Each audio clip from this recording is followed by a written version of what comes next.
Hello, this is Chris Safarova. Today we have with us Michael Farmer. Michael is a former Bain and Company director who set up his own strategy consulting firm and has specialized in helping ad agencies and their clients navigate the changes in the media landscape.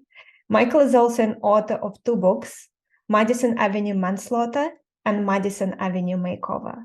Michael, such a pleasure to have you with us today. Well, Chris, thank you for inviting me, and I'm very happy to be talking to you about the subjects that we spoke about earlier, about strategy consulting on the one hand, careers, how they develop, how it got me into the advertising industry, which was a big surprise, and how it led me to write 2 books. So I'm happy to submit myself to your questions and let your listeners know a little bit more about my career and my interests and how I got here. So to begin with, let's set the context. Could you share with us how you ended up at BCG, then at Bain, and what was your experience working at those consulting firms and then starting your own firm afterwards? Okay, well, I'm very happy to do that. I'll have to reveal a lot because there must be something in the way that I was raised that led me never to have much of a plan for my life. I went to university on a Navy scholarship. I come from an extremely modest background. My parents didn't have any money for education, so Same here. I got a Navy scholarship, went to university, served 5 years in the Navy as an officer. And about the time I got out, I was married and an English major and a naval officer. And I thought, that's not very good for getting a job. A friend of mine said, why don't you apply to Harvard Business School? And so I applied and got into Harvard Business School, a long time ago. And really enjoyed the case method because it reminded me so much of what it was like to read a novel and to figure out what a novel was all about. What is Mr. Jones's problem? And I had a summer job with McKinsey. I really enjoyed the work because it was trying to puzzle out what was really going on at a client. And after I graduated, I decided to join the Boston Consulting Group in Boston. And it met my expectations entirely. I worked there for about 4 years. I worked in Boston. I worked in Rio de Janeiro for almost a year, working on a large client. And I just really enjoyed trying to figure out what was going on with clients for which they brought in consultants, because often the brief that you're given is not really what the problem is going on. They think, well, we need to bring in a consultant to do something, to look at something, but all the problem is a little bit bigger. And BCG in particular, and Bain, which really was an offshoot of BCG, both had the attitude, we will hire smart young people. We're not looking for gray-haired people who have experience in banking or in life insurance or any of those other things. We want to bring in people that will go get the data and figure things out and have fun doing it and bring insights to their clients.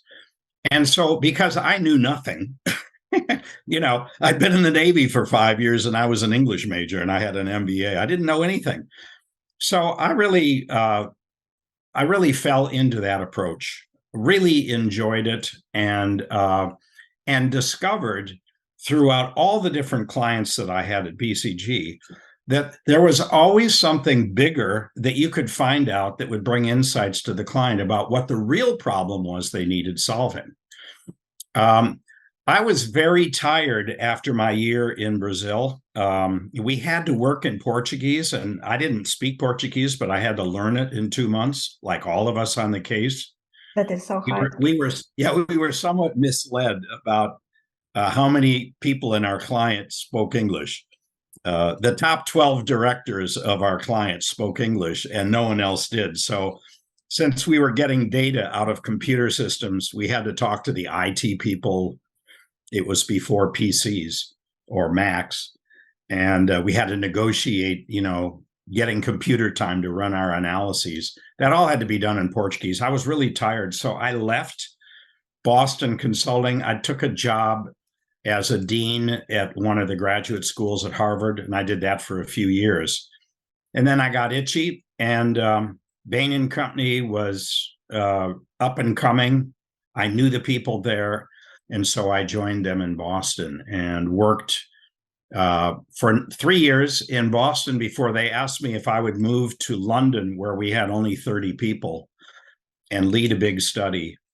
And I enjoyed it, and I stayed in London for a couple of years. Then they moved me to Germany to run the office, a new office.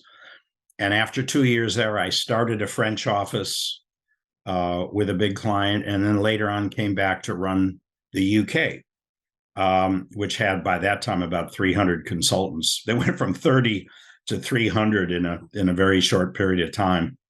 But I really wanted to be a consultant. I didn't want to, I didn't have a lot of fun administering 300 other consultants and a staff of whatever it was, 100 to 200 people.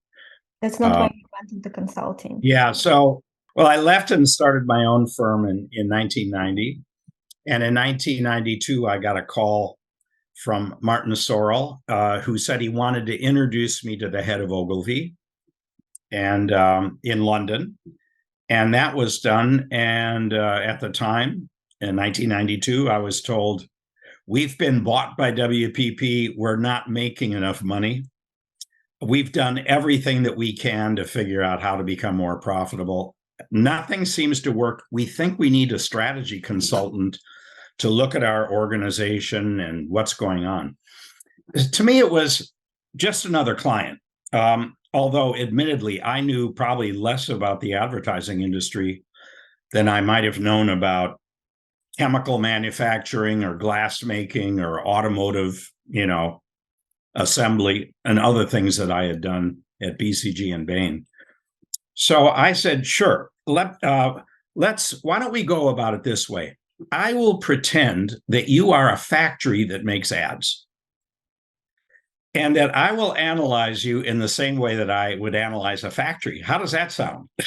And Mike Walsh, who was a lovely and very effective executive, said, listen, that's a great idea. Can't imagine anybody in this industry ever proposing anything like that. But don't use the word factory around our creatives. It might not make a very good impression. And that's how I got started in the advertising industry, trying to look for the kind of data that said, how many ads do we make? How much work is that for each client? How much do we get paid? And how many people does that take? And somewhat to my astonishment, I discovered that they did not keep track or document or measure the work that they did for their clients. Once the work was done, it was out the door, onto the net. And they didn't really have systems that kept track of that in the same way that a manufacturing operation would keep track of past productions and how many models of car we produced and what it cost. And I thought, I don't know how this is going to go for me, because the only way I know how to do the work is with that data. And so I had a team of 4 people, and we spent 7 weeks, I think, or 8 weeks developing a system for figuring out how much work they had done in the past year and how to measure it and how many people it should take to do that work. And I have to say that first client, which had none of the data that we needed, gave me the foundation that has created a strategy consulting firm for ad agencies for 30 years. I mean, it was the stuff that we needed then. It turns out I've needed for 30 years to do any work in the industry. So, was there a plan for any of this? No, none whatsoever. It's just, I followed my head and my heart. and took the paths that were offered to me. And that has been my career for now a very long time. And I think also it's a testament to how talented and hardworking person you are, because the opportunities like that are not offered to everyone. And the fact that they were offered just testament to the person that you are. Michael, and I wonder, when you started your own firm, what do you know now that you didn't know then that you wish you knew? Well, I didn't realize at the time that consulting was becoming a brand name business. You know, when you think about the consulting business, BCG started, I think, in 1963. Bain and Company, the people that started it, Bill Bain and a number of others, were at BCG in the latter period, and they left in 1973. And McKinsey was the big, the big consulting firm that had started in 1925. But it turned out that there were a series of things going on beginning in 1970 that favored the consulting firms growing like crazy, working on strategic issues, because Wall Street was now engaged in hostile takeovers. Companies were growing through acquisition. The job of the chief executive was becoming very complicated, and many of them were really over their head in trying to think, how do we run 99 businesses? It was a perfect time for strategy consulting. And, that's where I learned my business. But what I didn't realize in 1990 was this is becoming a brand name business where consulting firms have global operations, global people, big cultures, and it costs a lot of money to run that. So I thought I could compete, in a minor way with Bain and McKinsey and BCG and many others. But it turned out that inevitably I would have a boutique firm, and I couldn't do the big boy stuff. Again, I was lucky in that advertising for me came along 2 years after I got started, because that did not require big brand consulting. They can't afford it. The agencies can't afford it. And the big consulting firms would never have had the patience, I think, to do what I had to do to develop some expertise in their operations. So it favored me as a boutique firm, and fortunately I was in the right industry. But if I had tried to continue down the path of doing what I had done at Bain or at BCG, I would have failed for sure. I didn't know that at the time, but I was just lucky.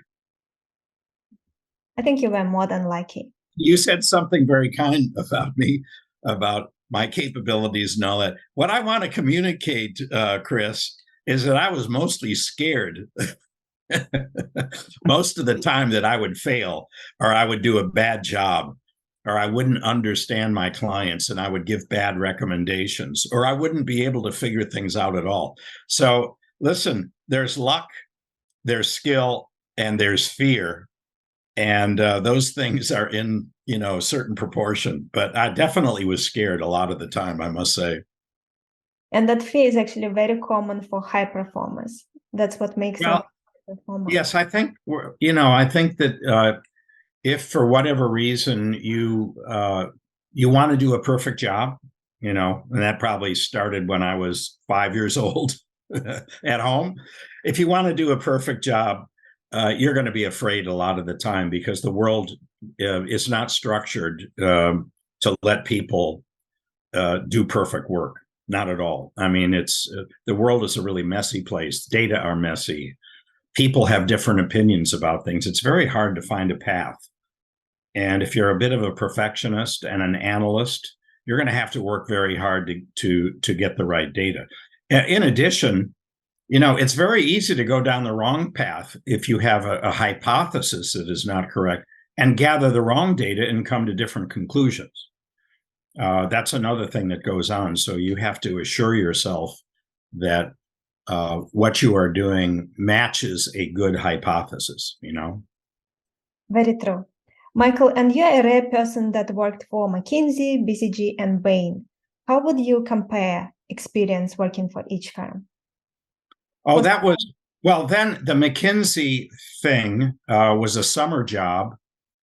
And McKinsey was a relatively small operation. I worked in their Los Angeles office in 1971, summer of 71. They had only 20 people. Only 20 people. I don't know how big their LA operation is today, but and then when I worked with Bain, or BCG, it was only a couple hundred people. And when I left and joined Bain, it was only a couple hundred people. But their cultures were quite different. McKinsey was sort of old school experience, white hair, industry experience. They were looking for very solid, acceptable individuals. I remember in the Los Angeles offices, there were two crazy requirements if you joined them full time. Number one, you had to join the Orange County Republican Party Club. You had to be an Orange County right-wing Republican. This is 1971, 50 years ago, long before the Republican Party as it is today. And the second thing you had to do is wear a white shirt, only a white shirt and a tie. And they had just abandoned wearing the kind of hats that Clark Kent wears in movies, in Superman movies. They had just abandoned that. So they were very conservative, very middle of the road, very middle class, smart and nice people who dressed expensively, charged a lot of money. But I would say not a terribly analytical firm. Now, BCG was exactly the opposite, because when I was at Harvard Business School, they used to run ads in the Harbus, which was the local newspaper for the campus. And their ads would say, "Are you good enough to join us? We only hire the best and the smartest." And I'm making up these numbers. 87% of our young people have PhDs. 3/4 have already written books, and so forth and so on. Bruce Henderson, who ran the firm then, who founded it and ran it, he was just looking for really bright bomb throwers. You know what I mean? The kind of people that didn't give a damn what was going on at the client, wanted to find things that were insightful and strategic and shove it in the client's face. Mm-hmm. And by the way, that was the culture at that time. Now, I love BCG today. It's become a completely different place. But I have to say, in its first decade, it had people who generally thought their clients were stupid and that they were smarter. And they didn't care how angry they made their client, because they weren't looking for the next piece of work. All BCG wanted to do in those early days was to do a piece of strategy work and then leave. Now, that was exactly why Bill Bain set up Bain and Company, because as he said to me, and he's told many other people, he said, "Can you believe it that at BCG, by the time you get to know the client and you get to know the data and you get to know the interest, you drop a report on their desk and walk away. How crazy is that? Because you have created the conditions for intimacy, for helping them change, but you have to have a different head. You have to have a different attitude." And so his whole thing was, we shouldn't be in the strategy consulting game for one shot at each client. We should be in it for the long term. We should be in it for 10-year relationships. And that means that we have to do not only strategy, but we have to help them in implementation. That means that we have to sit on task forces. That means that we have to put in a lot of time doing the kind of stuff that makes consultants normally pretty uncomfortable. And Bill really, really understood that, at least during that period of BCG's history, that they were in it for the fame and glory of one-shot studies. And Bill was in it for the confidential work for clients for a 10-year period in order to make a difference. And here is the other thing. At BCG, we would take a study that anybody commissioned. It could be a CEO, a head of strategic planning, the head of a business, the head of marketing. It didn't really matter, a head of a brand. At Bain, Bill's policy was we will only work for clients if they are the chief executive. And we have to have a 3-hour private meeting with them before we will even do any work. And we will only work if we are given the most important businesses to work on. And if they agree that this is a relationship for life, as long as we are doing valued work. You can't imagine a difference between the two firms. And then there was, in the background, there was McKinsey in their blue striped suits, carrying out industry studies for anybody in an industry. I mean, McKinsey worked for every bank, every insurance company, every automotive company. At Bain, we would only work for one company in an industry because we wanted to kill the competitors. So those three firms, happened is they've all converged. They are all involved in long-term relationships. They are all very analytical. They all hire the same kind of people. It's been interesting to see that happen. So that I think, an individual coming out of business school could work for any one of those firms and be quite happy. That would not have been the case, 50 years ago. Michael, thank you for sharing this. This is so interesting to learn. Thank you. What advice would you give to somebody who is currently working for one of the major firms and they want to start their own consulting firm? What are some of the key things they need to have in place in terms of skills or anything for that firm not to fail? Well, I think, let's first start. There's so many aspects of their financial aspects and client aspects, but I think the most important thing is you really have to have a concept of who you are and what you know and what kind of problems are out there that can be solved. So I think that you have to have a concept about yourself and what your problem-solving expertise is. It could be in an industry.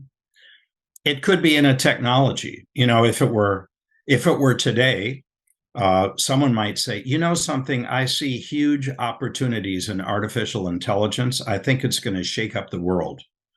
And I think it has very destructive possibilities. I think it has very constructive possibilities. I would like to be in the business of helping clients use it for the betterment of their operations and their own, their own financial and operations and their culture. You have to have a concept of what you're doing. And it really helps if you've got a client that you can go to who pays the first bills. I left Bain and Company at a time when I knew 3 chief executives very well who were not clients, but I knew them, because of my life in London. And one of them became a very important client for me at the time, so that there was no misstep as far as my finances were concerned. I could leave Bain. I left, it was a friendly departure. I was the head of the office. I left to do smaller consulting things, and I had a client that didn't compete with them. So that was fine. Sometimes, you have a lot of prestige if you work for Bain, McKinsey, or BCG, and you're carrying that business card today. When you step out in your Farmer and Company or, something else, it's another thing to leave the prestige of the firm and join, Chris's consulting firm or, Michael's consulting firm. And it was a big blow for me because I used to get invited to Henley and to a lot of other things. I had lunch with Margaret Thatcher, the Prime Minister of England, when I was heading the Bain office. that kind of thing doesn't happen when you're Farmer and Co. All of a sudden, you're nobody with a new set of business cards, an idea, very little income, and maybe a couple of employees that you hope you can afford for the next several months. So you have to believe in yourself. You have to believe there's an opportunity for you and that you're going to be good at it. And however tough it is in the beginning and how tough it might be for your spouse or your partner, and your family, that you can do it. And you have to have a very good reason for leaving in the first place. Michael, so let's now speak about how you started writing books. Could you tell us how you wrote your first book? Yes. I think, Chris, I harbored a secret desire to be a writer from the time I was in high school, but I never wrote anything. And by the Never. way, I must say that you are a very good writer, terrific Oh, writer. well, thank you for that. I always, and bear in mind that I started in consulting before PCs, before Macs. There were fax machines. And a lot of the communication with clients, there were no email, there were no phones, nothing like that. So a lot of the communication with clients was written reports or memos or what have you, that I always like to write up proposals. I like to write weekly status reports. I like to write final reports. I got a great joy out of that, but I never thought it would lead to writing a book. It was just a discipline that I had. I wrote Madison Avenue Manslaughter, not knowing how to write a book. I spent about 6 years, mostly of wasted time, trying to write, because I have friends who are writers and they told me, look, Michael, what you do is just sit down and write. And the real writing of a book is the rewriting of a book. So just, you can always fix it afterwards. And I wrote 2 drafts of Madison Avenue Manslaughter, and I thought they were terrible. I was so depressed that I went and hired a ghostwriter, paid for by myself, spent a long time briefing him, and had him write the 3rd draft, which was even worse than mine. And I finally ended up with an understanding that the book was either never going to get written, or it had to be written correctly. But my friend, the ghostwriter, who writes a book every 5 months, is quite expert. And I said to him, his name is Bob Whittington. He's based in the UK. Wonderful guy, a very prolific and skilled writer, but he just didn't do the work that I needed on this book. Anyway, I said, Bob, how do you write a book? He said, it's easy. First of all, it's 50,000 words. Secondly, it's going to be 20 chapters. So every chapter is going to be 2,500 words. And in every chapter are going to be 5 ideas. So they're going to be 5 ideas with 500 words each. Well, all you have to do to write a book is, first of all, write 20 chapter headings. Just the title of the chapter. You'll change them later. Don't worry about it. And then the first 2 chapters, you actually outline the 5 ideas in each one, and then you get started. And try to write 500 words a day, so that in effect you're writing 1 chapter every week in draft form. And that was a miracle formula for me, because all of a sudden I realized that what I hadn't done in the many years before that was to actually outline the book properly. I tried to outline the whole thing.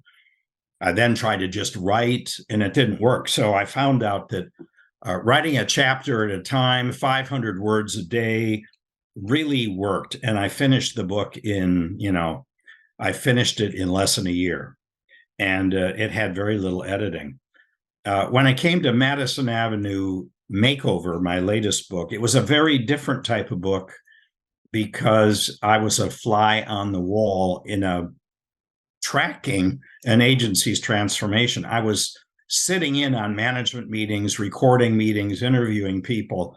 And then I was having to take a whole body of work from recorded transcripts and boiling it down. But I did follow the same basic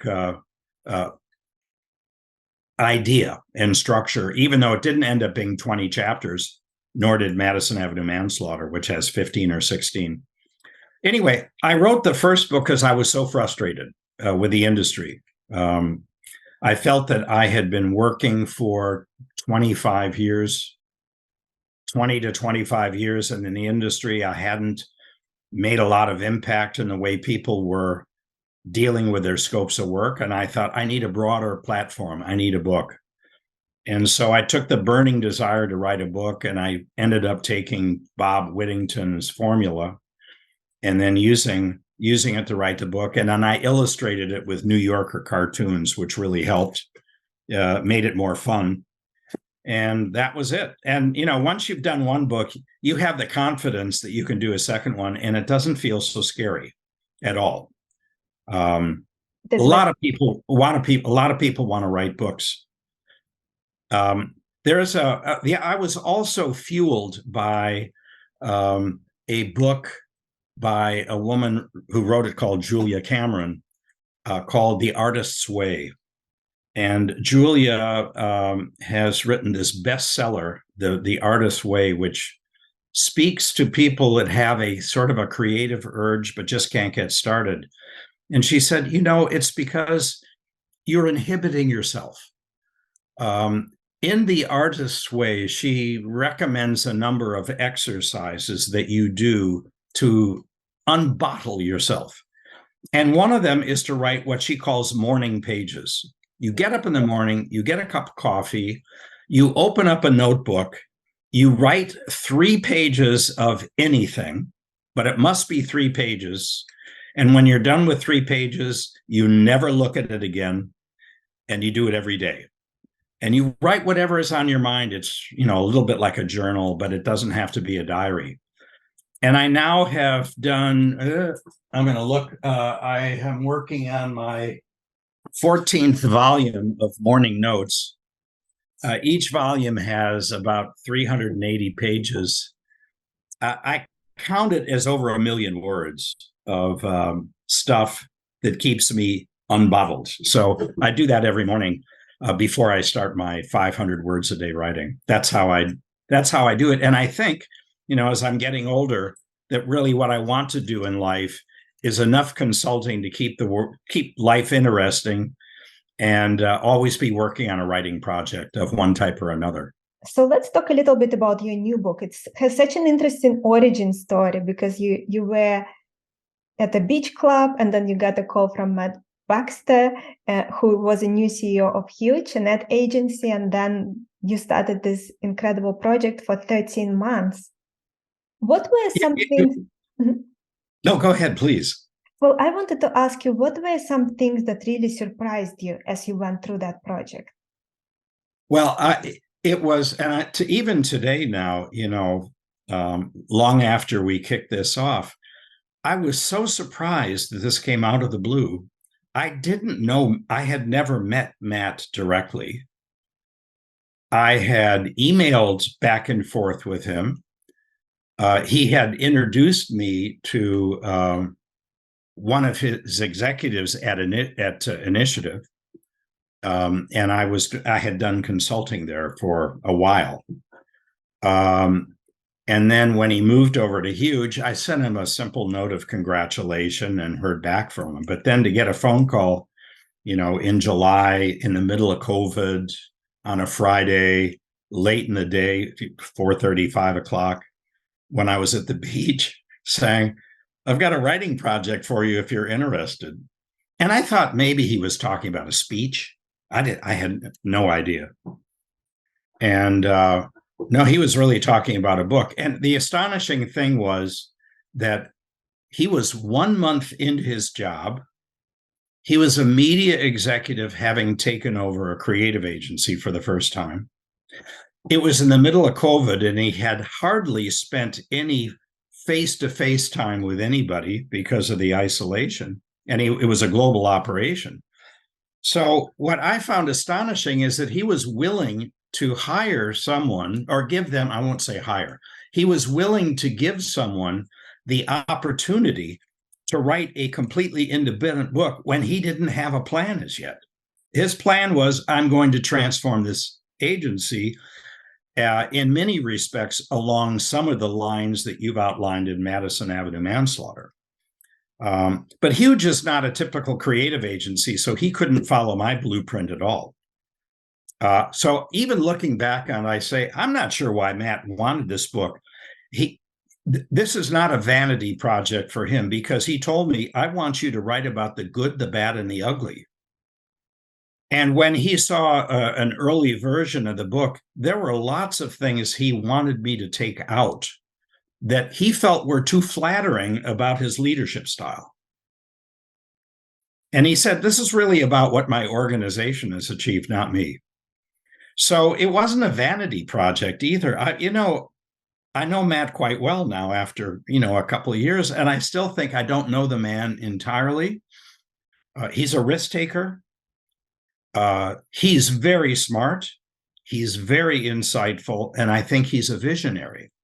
And he had an inarticulated vision of what he was going to do at Huge. He knew it was going to be a major transformation. And he knew that Huge was small enough that he could get away with it within the holding company. So I was surprised at the huge amount of freedom that I had to do whatever I wanted. There was never a roadblock. I interviewed all the executives. I interviewed one of the founders. I talked to Matt's old colleagues back in Australia with his knowledge, of course, but without him editing it. Oh, do you mean from Naked, from the previous company? Oh, yes, from Naked. And yes, definitely. It's in the book. There are a couple of, and they didn't always say flattering things. They always said, oh, Matt was crazy. Matt did crazy stuff. And we argued all the time. Matt is, Matt doesn't hold a grudge, and he doesn't mind a good argument. And, and he can be pretty tough in those arguments. I never had them with him because that wasn't the nature of my work. But apparently executives that he worked with back in the old days when he was 20, 25, 30 years old, found him to be a pretty tough cookie. Yeah, he had me interview those people. I was surprised at the amount of freedom I had, that I was able to record every single conversation and turn them into transcripts. And I have a giant folder here called Matt Baxter Interviews that's about 500 pages of transcripts, which I've been able to turn into PDFs and make a searchable database out of. So, the information is pretty accessible. And then I was surprised how easily the 18 months of work created a structure for the book. It was not hard to structure the book. It was, here's how it got started. Here is Huge's situation. What has happened over the years since it was founded in 1999. Here's who Matt Baxter is. Here's where he came from. Here's what he did in media for 20 years. Here's how he got started at Huge, interviewing groups of executives via Zoom, but not getting an awful lot of information. Looking at the financials for 12 offices, but not getting a lot of information. And then deciding he had one clear strategy. Our work is going to be done for the benefit of clients, not for the benefit of us. We are going to help clients grow. That's what he knew starting the transformation. And then he met with his 20 executives at a first retreat in October 2021 that I attended for 3 days, in which they hammered out what it meant to provide accelerated growth for clients. And that he got out of the way. From that point on, he was working with a consulting firm that he hired, and that was pure serendipity. He found them. It's called the Business Consulting Group. They have a very clear way of thinking about transformations. Matt adopted their template because it matched what he thought was right. And so, it was, here's Huge's situation. Here's Matt Baxter. Here's the first retreat. Here's who the business model company is. Here is their template for productization, the creation of fixed price products, for organization and all the other stuff. The book organization just fell out of the subjects that I interviewed for. And so that part wasn't very hard. And I was able to do the writing of the book in 4 months. I turned in the first manuscript in November of last year. And from November to, recently, we've just been tweaking it and editorializing and making sure the quotes are accurate and the rest. But it was not hard to do. And people were wonderful to work with. They spoke openly. And so I just had all this terrific data and perspectives. And the book just almost wrote itself, I think that it's very possible that one of the reasons Matt did this was because when someone is observing you, and here with that book, the entire world will be watching, it makes you get extra energy to do what needs to be done. And then also your team gets extra energy to do what needs to be done. He knew it would be a very hard thing to do. Well, yes. And, I think the transformation, when you read the book and you see what he had to do, I mean, first of all, he had to meet with a group of 20 executives, most of whom he didn't know, most of whom worked under Old Huge, a completely different way of working, and not working successfully as far as IPG was concerned anyway. And then he brought in some new people, and they had to integrate with that management team. And they had to start with a new mission. But from that point on, boy, I'll tell you, the work was hard. And I think the hardest thing they did was to say, we're not going to be in the business of selling headcounts to clients for a fee, which is what agencies do. We're going to be in the business of helping them grow by creating a suite of products that are sold at a fixed price that address the problems that they have growing. And so, they have really 3 different business lines.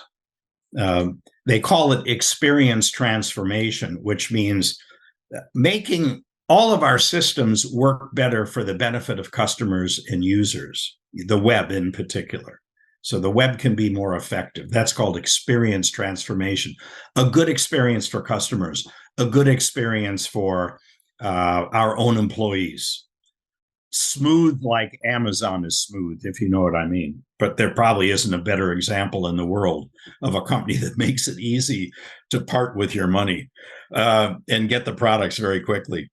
So experience transformation, technology realization, which is we've bought all these systems over time and none of them speak with one another, and we have to use Excel, to get any useful information. How do we make our systems sing to one another? That's another capability. And the third one is just called growth creation, where if we don't have enough ideas for growth, we will create them.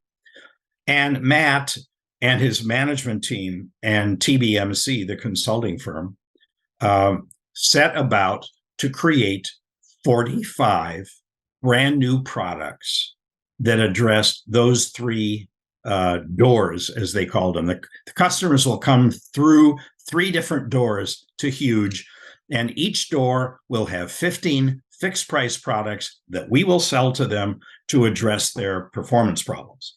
Now, the tough thing is clients don't usually discuss performance problems with agencies. They tell agencies what work they wanted to have done, and they negotiate the price. But they don't say, we have a problem, we're not growing for the following reasons, or that's our hypothesis. They rarely develop the right kind of analyses to figure that out. Huge was going to have to get into the business of diagnosing problems, negotiating and agreeing with the clients, selling the products that will fix those, and then, of course, having invented the products in the first place, making sure that the products actually work. What a massive job that was. And they did that within a year of getting started. And then on top of it, an even equally complicated thing is Huge was a federation of 12 independent offices around the world, run by 12 different people that had run the business 12 different ways. And Matt decided, I'm not going to do 12 transformations. I'm going to do one. And that means that I'm going to take 12 independent businesses and I'm going to turn them into one global business we're going to run globally. And that meant that in a way, he was sort of demoting the office heads to a different role. He was telling the people in the offices, you're now part of a global pool of talent and you will be allocated. And this is at a time when there's COVID going on and great uncertainty about the prospects for the advertising industry. So, it's sort of layering risk on top of complexity, in addition to saying, and you're going to be selling fixed price products that we've never used before. What a massive transformation job, and what incredible risk they faced if they dared to think about it. But they had such a belief that this was the right thing to do, to work for clients on their most pressing issues, to have products that would solve it, and to be able to organize resources on a global basis to satisfy their needs. They just were compelled by that logic, and it pushed them through any feeling of risk. Now, we did have one management retreat in October of the second year, that's 2022, in which, with most of the heavy work done, they had to actually think, oh my God, what have we done here? Is this going to work? And there was, 3 days of discussing with people, venting their concerns, which I outlined in the book. And in some cases, it seemed a little negative, but I was, writing about the good, the bad, and the ugly. And I thought, I can't write a book without getting to the point where Matt is, yikes, what have we done? Is this going to work? We've put in all this hard work for a year to 18 months. And that's where Huge is today. And they've had some notable successes. They have some new clients that have bought the systems, bigger budgets than they've ever seen in their life. And they sold them first time through. So, it seems to be working. I just can't tell you how thrilled I am to have been involved in this and to have been able to document it and to write about it, and now to sit on the sidelines and to watch it unfold. What do you think were Matt's biggest lessons as he went through this process? Well, Matt has a complicated job. He had to assure that the transformation project plan was on track, being managed by the chief operating officer, Mark Manning, very, very competent COO. He had to make sure that was on track. Second thing he had to do was decide how much he could communicate to the organization at large. The transformation worked way ahead of communications to the employees of Huge. But every month or so, Matt was committed to having what they call an all hands meeting by Zoom, the whole 1,500 employees, which they would talk about various issues. Now, he had to decide, how much do we reveal? How much do we talk about the productization?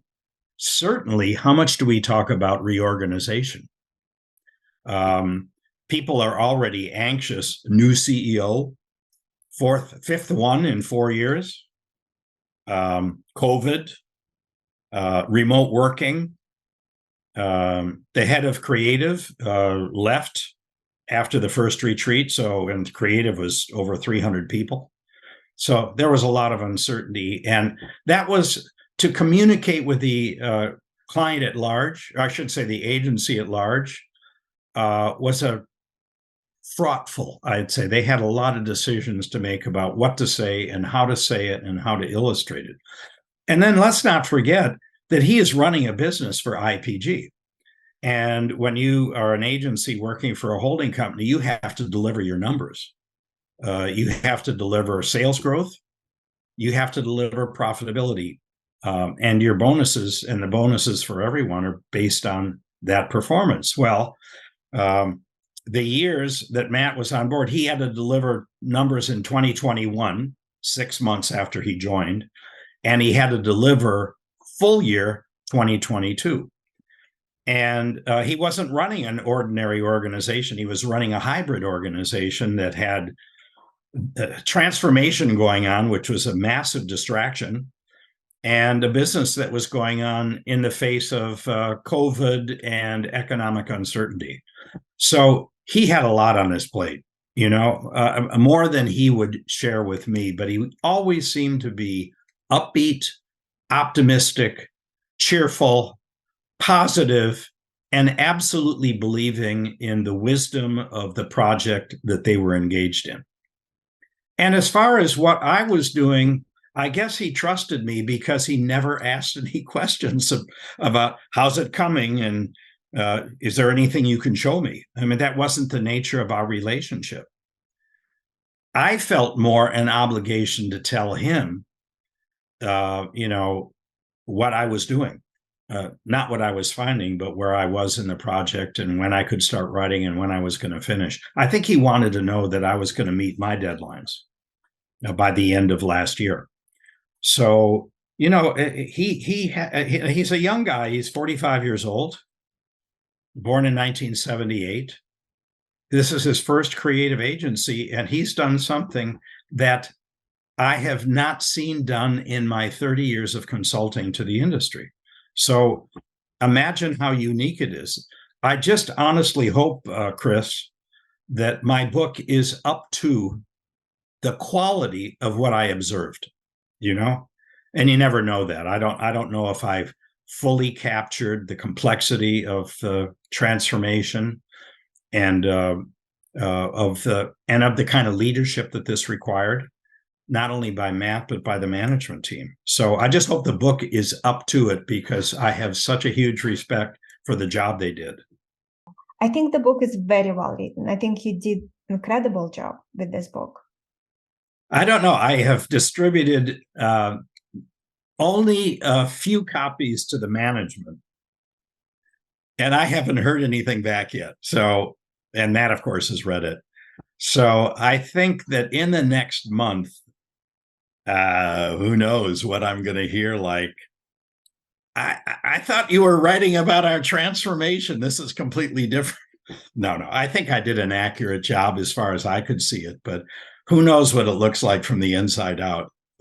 There's still going to be some interesting learnings for me about writing a book, I think it is very well written. And I think also I used to be very critical to my books, but then I realized that every work I create is imperfectly perfect. I'm never going to make it perfect. I find errors in all kinds of major publications and major books. And so I think that as long as I know that I did everything I could to make it great, that's good enough for me. Well, you made it like I think this is what we share here. No book can be perfect, because who defines perfection? And as a writer, you define perfection. You fall short, but you come as close as you can to that goal. But that may be only 25% of perfection if you're a person who's mentioned in the book, or who's interviewed in the book, and you've cut out 75% of what they told you, that sort of thing. So I am waiting with bated breath to see what the people at Huge think about the book and whether they feel like it's an accurate view. And then, of course, you always hope that there's a commercial market for the book. But I do feel good at this point. I don't know what I would do differently. There's one chapter I might have written a little differently, but it is what it is. There's one chapter I could have gone a lot further and been more analytical, but I decided not to at the time. And you can always have revised editions down. Well, that's true. That's true. And listen, AI was not even mentioned in the book And just think, I mean, a second edition would have to say, what about AI? Because we have an entire advertising industry that sells heads, sells the time of people to clients. And a big part of the kind of work those people do is going to be done by AI. I think 30% at least of the work being done by creative agencies today can be done by AI. And that means 30% less income, which they cannot afford. Now, Huge is not selling heads anymore. Huge is selling products. If Huge could operate with those products with 0 people, they would. No, I mean, really, they could.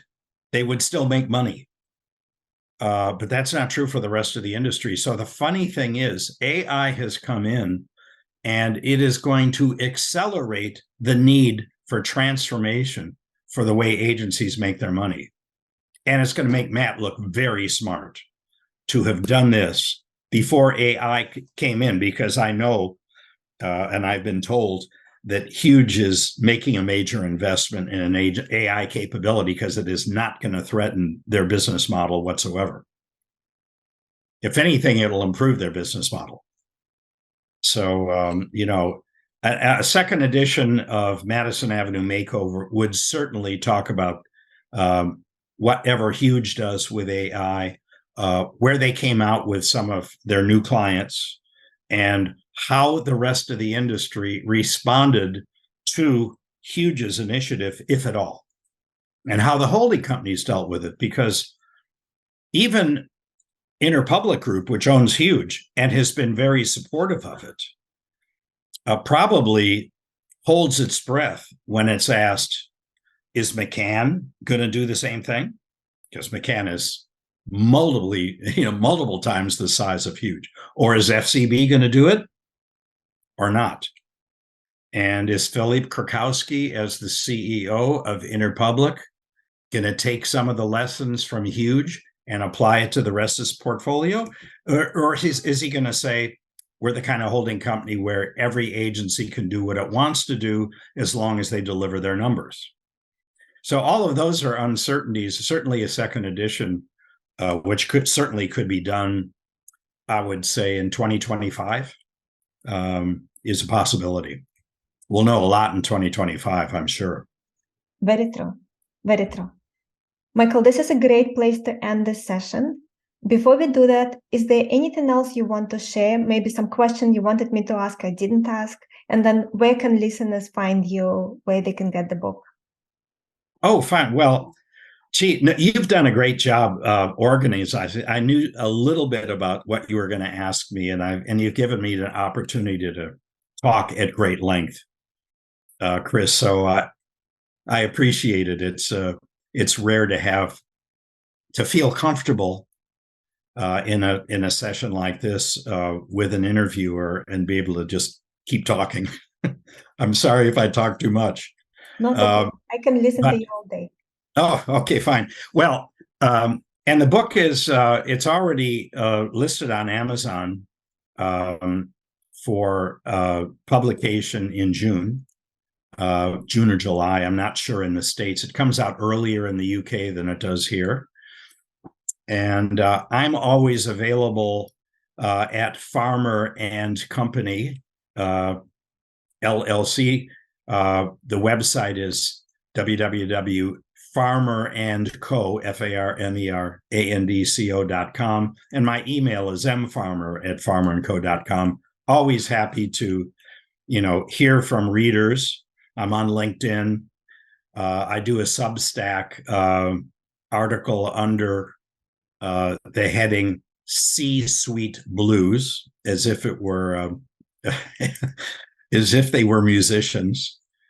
And I love to communicate with people. So I'd love to hear what people think about the book. I will be at Cannes week after next, handing out copies of the book there to various people. And then we will have probably a formal book launch in July in New York, and maybe we'll continue to do that in other cities through the rest of 2023. So, but otherwise, you did a great job setting this up and letting me feel as comfortable as I feel here right now with you, Chris. Thank you, Michael. It was such a pleasure speaking with you. I did not feel that your answers were long at all. I think they were just perfect, and you shared so much wisdom. I really appreciate it.